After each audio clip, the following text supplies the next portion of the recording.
उज्यालो radio नेटवर्कसँगै उज्यालो online र mobile एप्लिकेशनबाट एकसाथ प्रसारण भइरहेको नेपाल दर्पणमा साथी भोजेन्द्र बस्नेतसँगै अर्जुन पोखरेलको नमस्कार।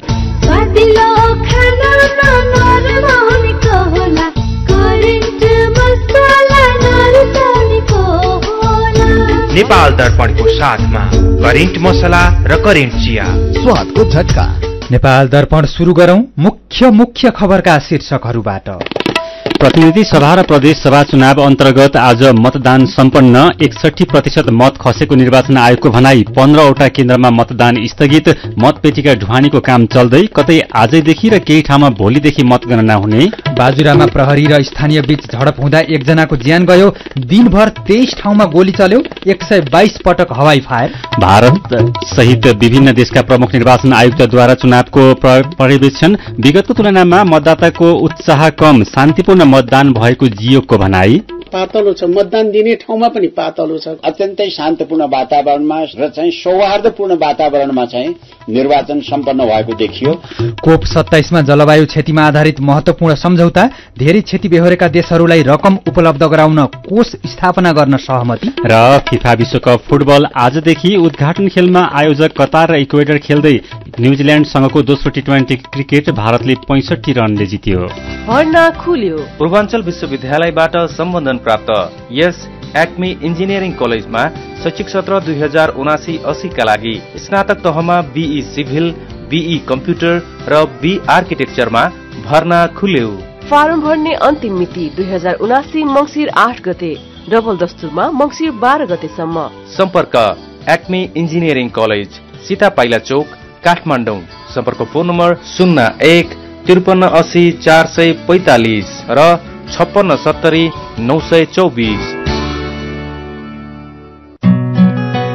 विदेशबाट आयामी गरेको पैसा सिधै तपाईको मोबाइलमा लिन मिल्छ। अहिलेको अवस्थामा बाहिर गएर पैसा निकाल्न त्यति सजिलो छैन।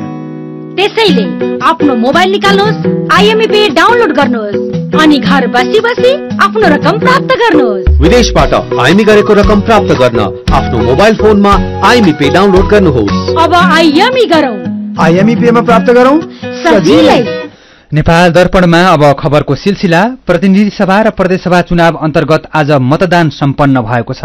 275 सदस्यीय प्रतिनिधि सभा र 330 सदस्यीय प्रदेश सभाको चयनको लागि आज बिहान 7 बजेदेखि बेलुका 5 बजेसम्म मतदान भएको हो। केही ठाउँमा भने विवादका कारण रोकिएको मतदान पुनः शुरू गर्दा बेलुका 7 बजेसम्म नै मतदान भएको निर्वाचन आयोगले जनाएको छ। प्रारम्भिक विवरण अनुसार 61% मतदान भएको र सबै विवरण आउँदा यो प्रतिशत बढ्ने प्रमुख निर्वाचन आयुक्त दिनेश कुमार थपलियाले जानकारी दिनुभएको छ। आयोगको अपेक्षा भन्दा कम मतदान भएको पनि उहाँले पत्रकार सम्मेलन मार्फत जानकारी दिनुभयो। केही छिटपुट घटना बाहेक शान्तिपूर्ण र उत्साहपूर्ण मतदान भएको थपलियाको भनाइ छ। निर्वाचन आयोगले विभिन्न 15वटा मतदान केन्द्रमा मतदान स्थगित भएको जानकारी दिएको छ। गुल्मी, नवलपरासी, बाजुरा र सुर्खेतका 15वटा मतदान केन्द्रमा मतदान स्थगित भएको छ। स्थगित भएका ठाउँमा 2 दिनभित्र पुनः मतदानको लागि निर्णय गरिने प्रमुख निर्वाचन आयुक्त थपलियाले जानकारी दिनुभएको छ। मतदानको विवरण आयोगको सूचना प्रणालीमा प्रविष्टि हुने क्रम जारी रहेको छ र अहिलेसम्म प्राप्त प्रारम्भिक विवरण करिब 61% मतदान भएको देखिएको छ। यो संख्या सम्पूर्ण विवरण प्राप्त भइसकेपछि केही प्रतिशत वृद्धि हुन सक्छ भन्ने आयोगको अनुमान छ। यद्यपि यो निर्वाचन आयोगले गरेको अपेक्षा भन्दा कमी हो भन्ने हामीलाई लागेको छ। केही जिल्लाका मतदान केन्द्रमा विभिन्न कारणवश केही समय मतदान कार्य रोकिएकोमा राजनीतिक दल तथा उम्मेद्वार र निर्वाचन प्रतिनिधिहरूसँग छलफल तथा गरी पुनः सुचारू गरिएको थियो। यस क्रममा राजनीतिक दल तथा उम्मेद्वारका निर्वाचन प्रतिनिधिको संयमता र सौहार्दताका लागि आयोग धन्यवाद ज्ञापन गर्दछ। मतदानलाई सहज र शान्तिपूर्ण रूपमा सुचारू गराउने प्रयासका बावजुद पनि सुर्खेत, नवलपरासी, गुल्मी र बाजुरा जिल्लाका 15 स्थानमा मतदान स्थगन हुन पुगेको छ। आयोगले सबै मतदान अधिकृतहरूलाई आज मध्याह्न निर्देशन दिँदै मतदान केन्द्रमा भएको सामान्य विवादको कारण केही समय स्थगन भएको मतदान कार्य सुचारू गर्ने प्रयत्न गरेको थियो र साँझ 5 बजेसम्म स्थगन भएको सूचना टाँस नगर्न र आयोगको पूर्व सहमति लिएर मात्रै स्थगन भएको सूचना टाँस गर्न निर्देशन दिएको थियो र आयोगले जुन जुन ठाउँहरूमा आज स्थगन भएको छ त्यहाँको तथ्यगत विवरणको आधारमा जनताको अभिमतलाई कदर गर्नको निम्ति मतदान पुनः गर्नुपर्ने बाध्यता महसुस भयो। त्यसकारण स्थगन अथवा रद्द भएका मतदान केन्द्रमा आवश्यक तयारी गरेर 2 दिनभित्रमा पुनः मतदान गराउने निर्णय गरिसक्न उपयुक्त व्यवस्था मिलाउनको निम्ति सम्बन्धित निर्वाचन अधिकृतको कार्यालयलाई आयोगले निर्देशन दिइसकेको छ। निर्वाचनको सिलसिलामा निर्वाचन सामग्रीको प्रयोगमा बाधा पुर्याउने, मतपत्रको दुरुपयोग गर्ने, मतदानको प्रक्रिया उल्लङ्घन गर्ने, मतपेटिकामा अन्य वस्तुहरू खसाल्ने, पटक मतदान गर्न खोज्ने, मतपत्र नष्ट गर्ने, मतदान स्थल कब्जा गर्ने लगायतका कार्य गर्ने विभिन्न व्यक्तिहरूलाई सुरक्षा निकायले नियन्त्रण दिएको छ र जसलाई नियन्त्रणमा लिन सकेको छैन उनीहरूलाई पनि खोजी गरी जो निर्वाचन कसुर तथा सजाय ऐन 2073 बमोजिम तत्काल कारबाही प्रारम्भ गर्न आयोगले निर्देशन दिइसकेको छ। मतदानका क्रममा कतिपय मतदान केन्द्रमा कर्मचारी र मतदाताको असावधानीका कारण प्रतिनिधि सभा सदस्य र प्रदेश सभा सदस्यका केही मतपत्र तोकिएको मतपेटिकामा नखसी अर्को मतपेटिकामा खसेको भन्ने गुनासाहरू आएका छन्। मतपेटिकामा रहेका ती सबै मतपत्रलाई मतगणनाका समयमा जनताको अभिमत खेर जान नदिने गरी राजनीतिक दल, उम्मेद्वार र निर्वाचन प्रतिनिधिको छलफलका आधारमा जुन तहका लागि खसेको मत हो सोही तहतर्फ गणना गर्ने गरी प्रबन्ध मिलाइनेछ। मतगणनाका सन्दर्भमा उत्पन्न हुन सक्ने विवाद वा अस्पष्टता स्थानीय छलफल गरी समाधान गर्न मुख्य निर्वाचन अधिकृत तथा निर्वाचन अधिकृतहरूलाई जिम्मेवार तुल्याइनेछ। मुख्य निर्वाचन अधिकृत र निर्वाचन अधिकृतबाट शोधनी भएका विषयमा आयोगले तत्काल सम्बोधन गर्नेछ। मतदान सम्पन्न भएका सबै मतदान स्थलबाट साँझदेखि नै मतपेटिका निर्वाचन अधिकृतको कार्यालयमा ढुवानी भइरहेको छ। मतपेटिका मतगणना स्थलमा ल्याइसकेपछि दलीय सहमति जुटाई काठमाडौँ उपत्यका लगायत केही जिल्लाहरूमा आज रातिदेखि नै मतगणना सुरु गर्ने र अन्य स्थानहरूमा मतपेटिका सुरक्षित साथ संकलन भएपछि तत्काल मतगणना प्रारम्भ गर्न निर्देशन दिइएको छ। जिल्ला सुरक्षा समितिको सिफारिस बमोजिम 7 वटा हिमाली जिल्लाका अति विकट मतदान केन्द्रका मतपेटिकाहरू नेपाली सेनाको हेलिकप्टर प्रयोग गरी भोलिदेखि मौसमले साथ दिएमा भोलिको अपराह्न 4 बजेभित्र सदरमुकाम स्थित मुख्य निर्वाचन अधिकृतको कार्यालयसम्म ढुवानी गर्ने योजना बनाई तदनुसार निर्देशन दिइसकिएको छ। उहाँ हुनुहुन्थ्यो प्रमुख निर्वाचन आयुक्त दिनेश कुमार थपलिया। आज भएको मतदानबारे जानकारी दिनुहुँदै फेरि पनि चुनाव सम्बन्धी खबरकै सिलसिला। आज भएको मतदानमा देशभर 10,892 मतदान स्थल र 22,227 मतदान केन्द्र तोकिएको थियो। यो चुनावमा 1,79,88,570 जना मतदाता थिए। चुनावका लागि मतपत्र र निर्वाचन सामग्री सहित 2,46,960 जना कर्मचारी र नेपाली सेना, प्रहरी, सशस्त्र र म्यादी गरी झण्डै 3 लाख सुरक्षाकर्मी खटिएका थिए। अहिले देशका धेरैजसो ठाउँमा मतपेटिका संकलनको काम शुरू भएको छ। सड़क सञ्जाल पुगेका सबैजसो केन्द्रबाट गाडी मार्फत मतपेटिकालाई मतगणना हुने ठाउँसम्म पुर्याउने काम भइरहेको छ। मनाङ, मुस्ताङ, हुम्ला, डोल्पा लगायतका 60 वटा जिल्लाका विकट ठाउँमा हेलिकप्टर समेत परिचालन गरिएको छ। यस सम्बन्धी जानकारी केही बेर अघि प्रमुख निर्वाचन आयुक्त दिनेश कुमार थपलियाले दिइसक्नु भएको छ। यसैबीच बाजुरामा मतदानका क्रममा भएको विवाद समाधानको क्रममा गोली चल्दा एकजनाको ज्यान गएको छ। त्रिवेणी नगरपालिका वडा नम्बर 7 मा प्रहरी र स्थानीय बीच झडप भएको र झडप नियन्त्रणका क्रममा एकजनाको ज्यान गएको सुदूरपश्चिम प्रदेश प्रहरी कार्यालयका प्रवक्ता वरिष्ठ प्रहरी उपरीक्षक एसएसपी भोला रावलले जानकारी दिनुभयो। मतदान सकिएपछि केही व्यक्ति मतपेटिका खोज्न आएका र प्रहरीले बल प्रयोग गरेको उहाँको भनाइ छ। स्थानीयले अघि रातिसम्म नै ढुङ्गा मुढा गरेको र दोहोरो झडपको क्रममा केही स्थानीय र प्रहरी घाइते भएका एसएसपी रावलले बताउनुभयो। मतपेटिका भने सुरक्षित रहेको उहाँको भनाइ छ। आज दिनभर मतदानको क्रममा भएका अवांछित गतिविधि रोक्ने क्रममा 23 भन्दा धेरै ठाउँमा गोली चलाउनु परेको प्रहरीले जनाएको छ। 11 वटा जिल्लाका 23 ठाउँमा 122 पटक भन्दा धेरै हवाई फायर गरेको विवरण प्राप्त भएको वरिष्ठ प्रहरी उपरीक्षक दानबहादुर कार्कीले जानकारी दिनुभएको छ। उहाँका अनुसार मतपेटिका फुटाउने, मतपेटिका लुट्न खोज्ने, जबरजस्ती मतदान केन्द्रभित्र प्रवेश गर्न खोज्ने लगायतका गतिविधि भएपछि खराब अवस्था आउन नदिन हवाई फायर गर्नु परेको हो।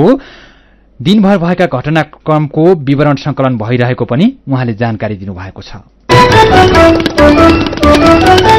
सीधा कुरा प्रष्ट विचार यो हो उज्यालो रेडियो नेटवर्क। नेपाल दर्पणमा निर्वाचन पर्यवेक्षणमा खटिएका प्रतिनिधिको भनाइसहित खबरको सिलसिला बाँकी नै छ, सुन्दै गर्नुहोला।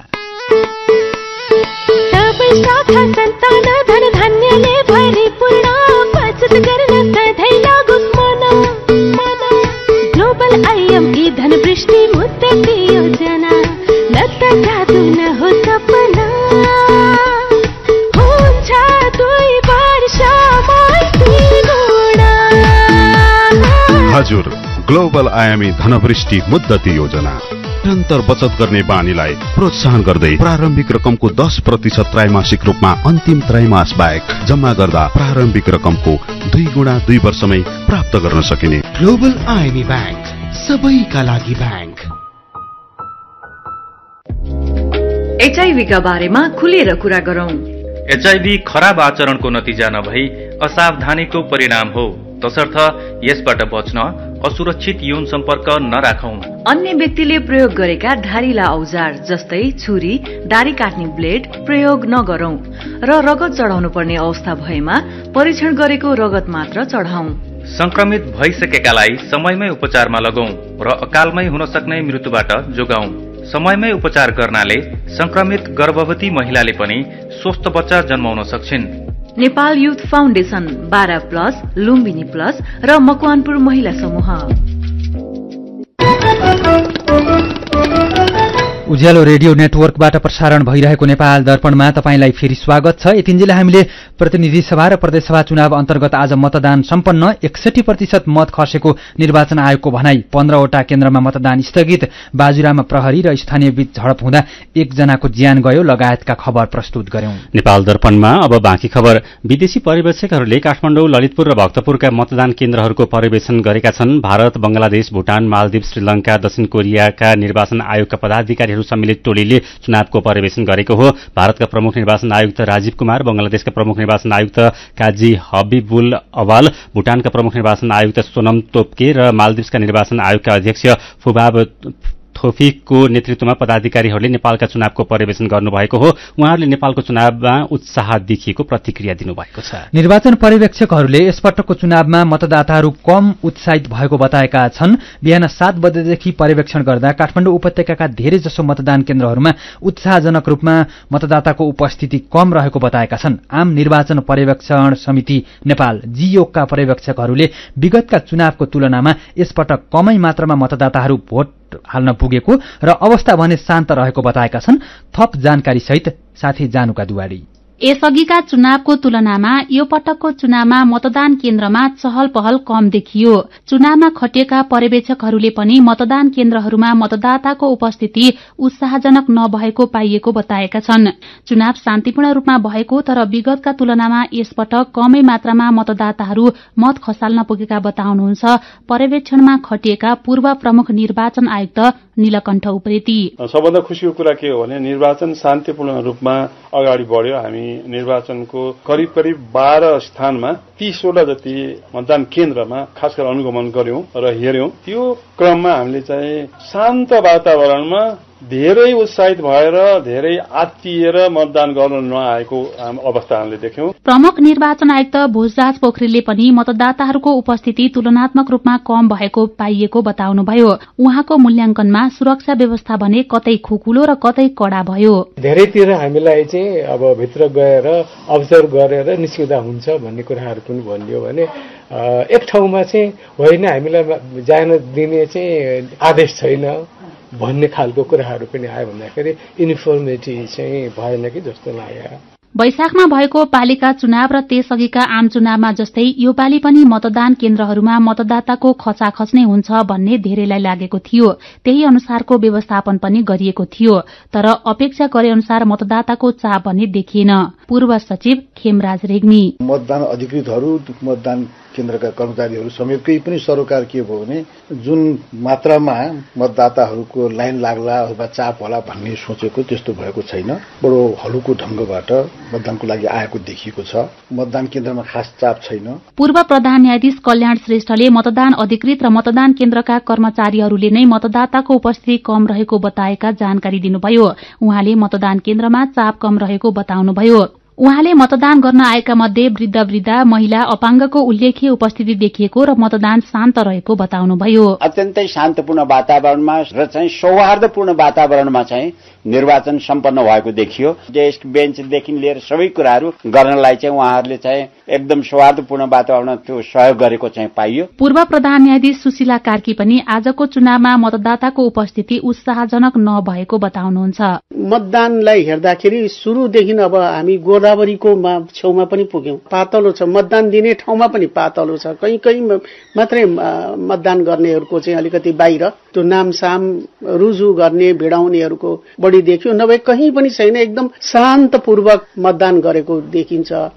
नेपाल दर्पणमा फेरि पनि चुनाव सम्बन्धी खबरकै सिलसिला। प्रधानमन्त्री एवं नेपाली कांग्रेसका सभापति शेरबहादुर देउवाले प्रतिनिधि सभा र प्रदेश सभा सदस्यको चुनाव शान्तिपूर्ण वातावरणमा निष्पक्ष, धाँधली रहित र उत्साहपूर्ण रूपमा सम्पन्न भएको भन्दै सम्बन्धित सबैलाई धन्यवाद दिनुभएको छ। सभापति देउवाले प्रतिनिधि सभा र प्रदेश सभा सदस्यका लागि आज सम्पन्न मतदानमा देशभर उत्साहपूर्ण रूपमा भएको भन्दै संविधान सभाबाट संविधान जारी भए पछिका दिनमा संविधानको रक्षा र लोकतान्त्रिक पद्धतिको विकासका लागि आम नेपालीले जिम्मेवारपूर्वक आफ्ना भूमिका निर्वाह गर्दै आएका बताउनुभयो। पार्टीका मुख्य सचिव कृष्ण प्रसाद पौडेलले निकाल्नु भएको विज्ञप्तिमा देउवाले मतदानमा भएको यो उत्साहपूर्ण सहभागिताले नेपाली नागरिकका मनमा रहेको लोकतन्त्रप्रतिको अगाध र अविचलित आस्था अभिव्यक्त भएको बताउनु भएको छ। पूर्वी नवलपरासीको देवचुली नगरपालिका 4 मा मतपेटिका जलाएका कारण रद्द भएको चुनाव भोलि नै हुने भएको छ। मुख्य निर्वाचन अधिकृत उमेश प्रसाद लुइटेलले आज स्थगित भएको वाडामा भोलि बिहान 7 देखि बेलुका 5 बजेसम्म मतदान हुने जानकारी दिनुभयो। स्थानीय नारायण भण्डारीले शान्ति सृजना आधारभूत विद्यालय मतदान केन्द्रको समानुपातिक मतपेटिका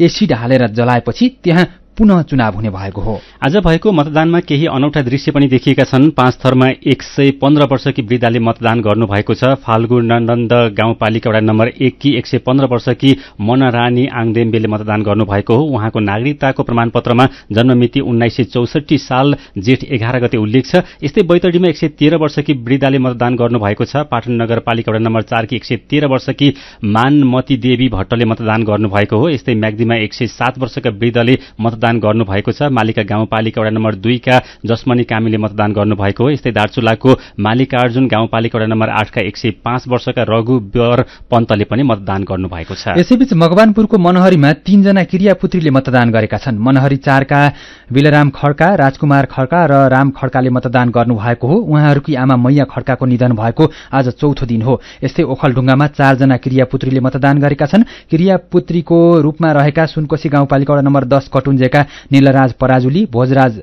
युवराज र माधव पराजुलीले मतदान गर्नुभएको हो। यस्तै दाङमा 2 जना क्रियापुत्रीले मतदान गरेका छन्। राप्ती गाउँपालिका वडा नम्बर 5 का युवराज सिंह र उहाँकी पत्नी यमुना श्रेष्ठले मतदान गर्नुभएको हो। सिंहकी आमा बितेको आज 6 दिन भएको छ। यसैबीच काठमाडौँको नागढुङ्गामा सड़कमै मतदान भएको छ। सरकारले चुनावका दिन मापदण्ड बनाएर निश्चित गाडीलाई मात्र अनुमति दिएपछि खाली भएको सड़कमै मतदान केन्द्र स्थापना गरी मतदान कार्य सम्पन्न गरिएको हो। यसैबीच रामेछापमा मतदान गरेर बाहिरिने क्रममा बेहोस भएका 1 जनाको ज्यान गएको छ। तामाकोशी गाउँपालिका वडा नम्बर 4 बिजुली कोटका 71 वर्षका ठगबहादुर सुनुवारको ज्यान गएको जिल्ला प्रहरी कार्यालय रामेछापले जनाएको छ। यस्तै तेह्रथुमको लालीगुँडास नगरपालिका वडा नम्बर 8 सोलमाको रत्नमावि मतदान केन्द्रमा लाइन बसेका 88 वर्षका योङहाङ दीप लिम्बुको पनि ज्यान गएको छ। प्रधानमन्त्री शेरबहादुर देउवाले डडेलधुरामा मतदान गर्नुभएको छ। उहाँले गन्याबधुरा गाउँपालिकाको 80 ग्राम मावि रुवा खोलामा रहेको मतदान केन्द्र खबाट मतदान गर्नुभएको हो।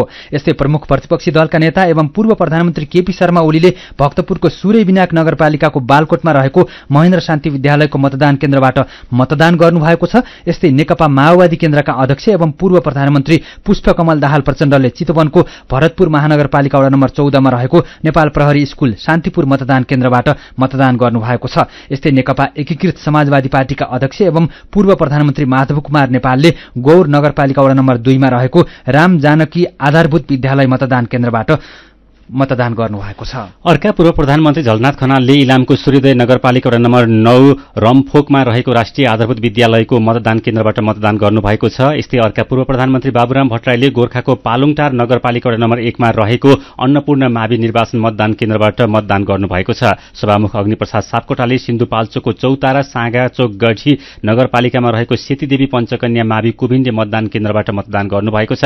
यस्तै राष्ट्रिय सभाका अध्यक्ष गणेश प्रसाद तिमिल सिन्हाले पर्वतको मोदी गाउँपालिकामा रहेको वडा नम्बर 7 रामजामा रहेको पशुपति मावि क केन्द्रबाट मतदान गर्नुभएको छ। यस्तै प्रमुख निर्वाचन आयुक्त दिनेश कुमार थपलियाले मध्यपुर थिमी नगरपालिका वडा नम्बर 1 भक्तपुर लोकन्थलीमा रहेको युनिक एकाडेमीको मतदान केन्द्रबाट मतदान गर्नुभएको छ। काठमाडौँ उपत्यकामा प्रतिनिधि सभा र प्रदेशसभा चुनावको क्रममा शहरी क्षेत्रमा भन्दा काठ क्षेत्रमा मतदाताको बढ़ी उत्साह देखिएको छ। काठमाडौँ महानगरपालिकामा भन्दा बाहिरका नगरपालिकामा मतदाताको बढ़ी भीड़ देखिएको हो। शहरी क्षेत्रका धेरै मतदान स्थलमा खटिएका कर्मचारी मतदाता कुरेर बस्न बाध्य भएका थिए। काठ क्षेत्रमा पनि यस अघिको स्थानीय तह चुनावमा जस्तो मतदाताको उत्साह नदेखिए पनि शहरी क्षेत्रको तुलनामा भने उत्साहपूर्ण सहभागिता देखिएको काठमाडौँ जिल्ला निर्वाचन क्षेत्र नम्बर 3 का निर्वाचन अधिकृत मन्दिरा शाहीले जानकारी दिनुभएको छ। नेपाल दर्पणमा खबरको सिलसिला बाँकी नै छ, सुन्दै गर्नुहोला। होइन हो दाजु भाउजू, खुसी हुँदै कस्तो नाचे। हामीलाई त तेरा भन्दा धेरै सुविधा मुक्तिनाथ आशीर्वाद बचत खाता खोलेर होइन के छ र यसमा त्यस्तो खुसी भइरा? सर्वाधिक ब्याज दर निशुल्क डेबिट कार्ड छ यसमा, मोबाइल ब्याङ्किङ अनि गजबको बिमा, खातामा बिमा हो नि। अब खुसीको छैन कुनै सीमा, बचत खातामा 1 करोड 1 लाखसम्मको बिमा हो। हजुर, अब मुक्तिनाथ आशीर्वाद बचत खातामा पाउनुहोस् 1 करोड 1 लाखसम्मको बिमा, साथै आकर्षक ब्याज दरसँगै निशुल्क भिजा डेबिट कार्ड, निशुल्क मोबाइल ब्याङ्किङ अनि 13 अन्य ब्याङ्किङ सुविधाहरूमा छुट। अब खुसीको छैन कुनै सीमा, बचत खातामा 1 करोड 1 लाखसम्मको बिमा। मुक्तिनाथ विकास ब्याङ्क, जनता ब्याङ्कमा होइन, ब्याङ्क जनतामा जानु पर्दछ। गाउँको उत्पादन शहरमा, रैथाने खाना घर घरमा, पञ्चगुणीय तत्त्वले भरिपूर्ण रैथाने कृषि खाद्य वस्तु तथा सामग्रीहरू कृषकहरूबाट संकलन तथा प्रशोधन गरी काठमाडौँ उपत्यका भरि सहज रूपमा होम डेलिभरी भइरहेको कुरा सहर्ष जानकारी गराउँदछौं। सम्पर्क तथा जानकारीका लागि रैथाने एग्री प्रोडक्ट्स नेपाल प्राली, चप्पल कारखाना, Maharajganj, Kathmandu. Phone number 01 40 15 658 40 15 662, mobile number 98 434 21 743 र 98 550 45 242। रैथानेलाई तपाईले मोबाइल एपको लागि RAITHAANE रैथाने टाइप गरेर वा वेबसाइट www.raithanenepal.com मा गएर पनि भेट्न सक्नुहुनेछ। उज्यालो रेडियो नेटवर्क मार्फत देशभरिका विभिन्न एफएम स्टेशन तथा उज्यालो अनलाइन र मोबाइल एप्लिकेशनमा प्रसारण भइरहेको नेपाल दर्पणमा तपाईंलाई फेरि स्वागत छ। अब बाँकी खबर। पछिल्लो 24 घण्टामा 2 जनामा कोरोना भाइरसको संक्रमण पुष्टि भएको छ। पीसीआर र एन्टिजेन गरी 240 जनाको नमूना परीक्षण गर्दा 2 जनामा कोरोना भाइरसको संक्रमण पुष्टि भएको स्वास्थ्य तथा जनसंख्या मन्त्रालयले जनाएको छ। यस्तै थप 14 जना निको भएसँगै कोरोना भाइरसका सक्रिय संक्रमितको संख्या 420 जना पुगेको छ। नेपाल दर्पणमा अब केही विदेशका खबर। संयुक्त राष्ट्रसंघीय जलवायु परिवर्तन सम्बन्धी सम्मेलनको 27औं सत्र कोप 27 मा सहभागी झण्डै 200 देशहरूले जलवायु परिवर्तनको नकारात्मक परिणामबाट सबैभन्दा धेरै क्षति बेहोरेका देशहरूलाई रकम उपलब्ध गराउन एउटा कोष स्थापना गर्न सहमति जनाएका छन्। इजिप्टमा भइरहेको सम्मेलनमा गैराती भएको छलफलमा सहमति जुटेको बीबीसीले जनाएको छ। नोक्सानी तथा क्षतिको मुख्य मुद्दामा आधारित रहेर सहमति गरिएको छ। धेरै देशहरूले वर्षौंदेखि यस्तो सम्झौताको माग गर्दै आएका थिए। संयुक्त राष्ट्रसंघका महासचिव एन्टोनियो गुटेरेसले सम्झौतालाई अति आवश्यक राजनीतिक संकेत रहेको बताउनु भएको छ। तर यो सम्झौता पर्याप्त नभएको महासचिव गुटेरेसको भनाईलाई उल्लेख गर्दै विभिन्न खबरहरूले उल्लेख गरेका छन्। एसिया प्रशान्त क्षेत्रका नेताहरूले युक्रेन युद्ध अन्त्यको आह्वान गर्दै यस क्षेत्रको दिगो आर्थिक विकास र खुल्ला व्यापार प्रवर्धनका लागि काम गर्ने प्रतिबद्धता जनाएका छन्। एसिया प्रशान्त आर्थिक सहयोग एपेकका राष्ट्र प्रमुखहरूको शिखर सम्मेलन समापनका अवसरमा सम्मेलन आयोजक देश थाइल्याण्डले युक्रेनमाथि रुसले गरेको आक्रमणको निन्दा गरेको जनाएको छ। 21 सदस्यीय एपेकका सदस्यहरू चीन र रुस पनि हुन्। चीनले भने अहिलेसम्म रुसी आक्रमणको आलोचना गरेको छैन। शिखर सम्मेलन सकिएपछि जारी गरिएको घोषणापत्रमा युद्धका बारेमा एपेकको नेतृत्वको मत भने बाजिएको छ। एपेकले आर्थिक सम्बन्ध विस्तार र व्यापार प्रवर्धनलाई नै जोड दिएको तथा एपेक द्वन्द्व समाधानको मञ्च नभएको जनाएको छ। मञ्चले युद्ध र द्वन्द्वबाट आर्थिक विकासमा अकल्पनीय परिणाम आउन सक्नेतर्फ सचेत गराएको छ। एपेकका धेरैजसो सदस्यहरूले युक्रेनमाथि भएको आक्रमणको कडा शब्दमा निन्दा गरेका छन्। युक्रेन युद्धले ठूलो मानवीय पीडा निम्ताएको, विश्व बजारमा महँगी बढेको, आपूर्ति श्रृङ्खलामा समस्या उत्पन्न भएको, खाद्य असुरक्षा र वित्तीय जोखिम निम्ताएकोमा नेताहरूले गम्भीर चिन्ता व्यक्त गरेका छन्। यसअघि इन्डोनेसियाको बालीमा भएको विश्वका प्रमुख विकसित देशहरूको संगठन G20ले पनि संयुक्त राष्ट्रसङ्घीय महासभाले प्रस्तुत गरेको प्रस्तावप्रति समर्थन जनाउँदै युक्रेन विरुद्ध रुसले गरेको आक्रमणको निन्दा गरेको थियो। अब खेल खबर। फिफा विश्वकप फुटबल प्रतियोगिता आजदेखि कतारमा शुरू हुँदैछ। अहिले कतारको दोहामा उद्घाटन समारोह चलिरहेको छ। 22औं संस्करणको यो प्रतियोगितामा 32 देश सहभागी हुँदैछन्। 32वटा देशलाई हरेक समूहमा 4वटाका दरले 8वटा समूहमा विभाजन गरिएको छ। हरेक समूहका शीर्ष 2वटा देश अन्तिम 16मा पुग्नेछन्। उद्घाटन खेल नेपाली समयअनुसार अहिले 9:15 बजे उद्घाटन खेल हुनेछ। उद्घाटन खेलमा आयोजक देश कतार र इक्वेडरले खेल्नेछन्। विश्वकपका खेलहरू कतारका 8वटा रंगशालामा हुनेछन्। समूह ए मा कतार, इक्वेडर, सेनेगल र नेदरल्याण्ड्स रहेका छन्। समूह बी मा इंग्ल्याण्ड, इरान, अमेरिका र वेल्स रहेका छन्। समूह सी मा अर्जेन्टिना, साउदी अरब, मेक्सिको र पोल्याण्ड र समूह डी मा फ्रान्स, अस्ट्रेलिया, डेनमार्क र ट्युनिसिया रहेका छन्। यस्तै समूह ई मा स्पेन, कोस्टारिका, जर्मनी र जापान, समूह एफ मा बेल्जियम, क्यानाडा, मोरक्को र क्रोएसिया, समूह जी मा ब्राजिल, सर्बिया, स्विजरल्याण्ड र क्यामरून तथा समूह एच मा पोर्चुगल, घाना, उरुग्वे र दक्षिण कोरिया रहेका छन्। फाइनल खेल पुस 3 गते हुनेछ। विश्वकप फुटबल आयोजना गर्ने कतार पहिलो खाडी देश हो। कतारले 12 वर्ष अघि विश्वकप आयोजनाको जिम्मेवारी पाएको थियो। फिफा विश्वकपको इतिहासमा पहिलो पटक जाडो महिनामा विश्वकप हुन लागेको हो। यसअघि जुन जुलाईमा विश्वकप हुँदै आएको थियो। सन् 1930 देखि शुरू भएको विश्वकपमा अहिलेसम्म 8वटा देशले मात्रै उपाधि जितेका छन्। सबैभन्दा सफल टोली ब्राजिल हो। ब्राजिलले 5 पटक विश्वकपको उपाधि जितेको छ।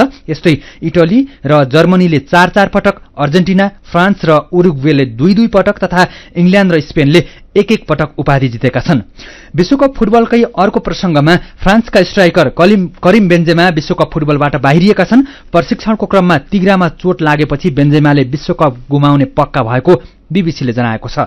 रियल मड्रिडलाई च्याम्पियन्स लीग र ला लिगा जिताउन मद्दत गरेपछि बेन्जेमाले सन् 2022 को बालोन डिओर समेत जितेका थिए। फ्रान्सेली राष्ट्रिय टोलीले उनलाई तिग्रामा समस्या भएको र प्रतियोगितामा सहभागी हुन नसक्ने बताएको छ। फ्रान्सेली फुटबल महासंघले एमआरआई स्क्यानले तिग्राको मांसपेशीमा चोट लागेको पुष्टि भएकोले बेन्जेमालाई 3 हप्ताको रिकभरी अवधि चाहिने जनाएको छ। समूह डी मा रहेको फ्रान्सले नोभेम्बर 22 मा अस्ट्रेलिया, 26 मा डेनमार्क र नोभेम्बर 30 तारिखमा ट्युनिसियासँग खेल्नेछ। फ्रान्सका लागि 97 खेलमा 37 पटक गोल गरेका 34 वर्षका बेन्जेमाको चोट फ्रान्सलाई विश्वकपको लागि अर्को ठूलो झट्का भएको हो। चोटकै कारण मिडफिल्डर पाउल पोग्बा र एनगोलो कोन्टे पनि अहिले टिममा परेका छैनन्। र न्यूजील्याण्डसँगको दोस्रो टी20 क्रिकेट भारतले 65 रनले जितेको छ। भारतले दिएको 192 रनको लक्ष्य पछ्याएको घरेलु टोली न्यूजील्याण्ड 18 ओभर 5 बलमा 126 रन बनाउँदा अल आउट भयो। न्यूजील्याण्डका केन विलियमसनले सर्वाधिक 61 रन बनाए। बलिङतर्फ भारतका दीपक हुडाले 4 तथा यजुवेन्द्र चावल र मोहम्मद सिराजले 2-2 विकेट लिए। यसअघि पहिले ब्याटिङ गरेको भारतका लागि सूर्य कुमार यादवले 51 बलमा 111 रन बनाए। न्यूजील्याण्डका टिम साउथले 3 तथा लकी फर्गुसनले 2 विकेट लिए। 3 खेलको श्रृंखलाको पहिलो खेल वर्षाले रद्द भएको थियो। भारत र न्यूजील्याण्ड बीच 3 खेलको 1 दिवसीय श्रृंखला पनि हुनेछ। खेल खबरसँगै हामी नेपाल दर्पणको अन्त्यमा आइपुगेका छौं। आजका मुख्य खबरका शीर्षकहरू फेरि एकपटक। प्रतिनिधि सभा र प्रदेश सभा चुनाव अन्तर्गत आज मतदान सम्पन्न। 61% मत खसेको निर्वाचन आयोगको भनाई। 15वटा केन्द्रमा मतदान स्थगित। मतपेटिका ढुवानीको काम चल्दै, कतै आजैदेखि र कतै भोलिदेखि मतगणना हुने। बाजुरामा प्रहरी र स्थानीय बीच झडप हुँदा 1 जनाको ज्यान गयो। दिनभर 23 ठाउँमा गोली चल्यो। 122 पटक हवाई फायर। भारतसहित विभिन्न देशका प्रमुख निर्वाचन आयुक्तद्वारा चुनावको पर्यवेक्षण। विगतको तुलनामा मतदाताको उत्साह कम। शान्तिपूर्ण मतदान भएको जियोको भनाई। कोप 27 मा जलवायु क्षतिमा आधारित महत्वपूर्ण सम्झौता। धेरै क्षति बेहोरेका देशहरूलाई रकम उपलब्ध गराउन कोष स्थापना गर्न सहमति। र फिफा विश्वकप फुटबल आजदेखि। उद्घाटन खेलमा आयोजक कतार र इक्वेडर खेल्दै न्यूजील्याण्डसँगको दोस्रो टी20 क्रिकेटमा भारत 65 रनले विजयी। आजको नेपाल दर्पण सकिएको छ। प्राविधिक साथी संघर्ष विष्टसँगै हामी भोजेन्द्र बस्नेत र अर्जुन पोखरेल पनि विदा हुन्छौं। उज्यालोको मोबाइल एप्लिकेशन र अनलाइनमा प्रसारण भइरहेका सामग्री भाइबरमा पनि उपलब्ध छन्। चुनावको बेला मिथ्या सूचना फैलने जोखिम धेरै भएकोले सचेत हुनुहोला। धन्यवाद।